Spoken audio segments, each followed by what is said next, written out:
बादा के गांव में गोलियों की तड़तड़ाहट से इलाका सन्न रह गया। दो पक्षों में जम करके कई राउंड फायरिंग हुई है। उत्तर प्रदेश का बादा का इलाका, जहां पर किसी विवाद को लेकर के दो पक्ष आमने सामने आ गए और उसके बाद फिर दोनों पक्षों में जम करके फायरिंग हुई। एक शख्स की मौत हुई है गोली लगने की वजह से। दो की हालत काफी नाजुक और गंभीर बताई जा रही है। पुलिस ने घायलों को अस्पताल में भर्ती कराया। जाहिर तौर पर अस्पताल ही में भर्ती कराएंगे। गांव में भारी पुलिस बल तैनात की गई है।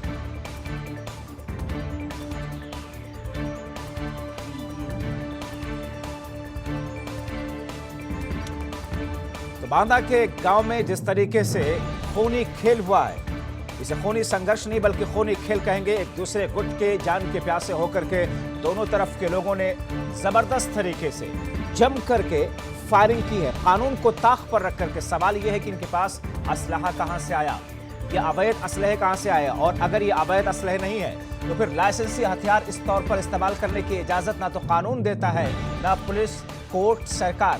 तो फिर इन लोगों ने अपने लाइसेंसी हथियार कैसे निकाले?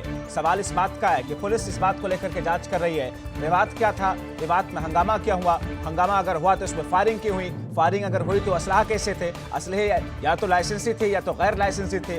दोनों ही क्रिमिनल ऑफेंस हैं, क्योंकि लाइसेंसी हथियार को भी आप अपनी सुरक्षा के लिए ऐसे मौकों पर जब कोई शख्स आपकी जान लेने पर उतारू है तब आप इस्तेमाल कर सकते हैं। हालांकि पुलिस इन तमाम चीजों को लेकर के छानबीन की बात कर रही है। हमारे सहयोगी अतुल मिश्रा फोनलाइन के जरिए जुड़े हुए हैं। अतुल, ऐसा लग रहा है जैसे सरहदी इलाका हो, बॉर्डर पर फायरिंग हो रही हो, क्या है ये पूरा माजरा?